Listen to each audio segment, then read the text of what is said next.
Plans to close more tracks across the North Island to help prevent the spread of kauri dieback are being criticised for not going far enough. The Department of Conservation is proposing 34 full or partial track closures across Northland, Coromandel, Great Barrier Island and Tauranga. The time for people to give feedback has been extended until next month. Tom Furley reports. Large parts of the Waitakere ranges on Auckland's doorstep have been closed since May as the council and local iwi Te Kawerau-a-Maki battle the disease that's fatal to kauri. Under DOC's latest plan, 24 tracks across Hauraki, Bay of Islands, Northland and Tauranga will be fully closed and 10 partially closed.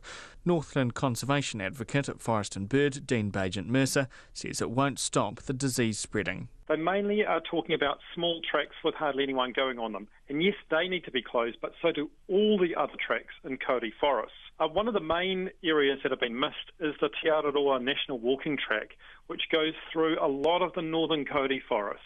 And at the moment, at this time of year, there's big mud pies through them, and through mud is how this invisible disease is being distributed into kauri forests. Dean Bagent-Mercer says all the tracks in the kauri forests should be closed now while the disease is assessed and tracks are upgraded.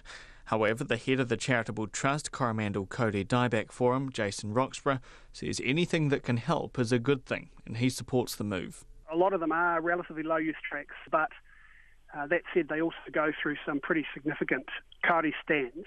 As far as I understand it, the approach that the Department of Conservation is taking is the higher use tracks they're looking to upgrade to the point where they've mitigated the risk of kauri dieback getting in. In the build-up to the closure of the popular Waitakere ranges, many were concerned their hobbies and recreation would suffer. The head of the Auckland Tramping Club, Tony Walton, says he wants to protect kauri, but activities will be affected.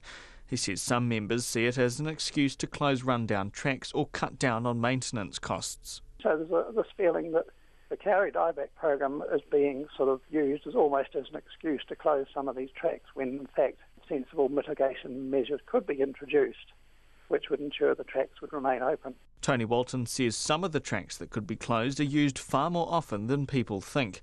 The Department of Conservation says the decision to close tracks isn't taken lightly. People have until August 10th to give feedback. For Checkpoint, Tom Furley.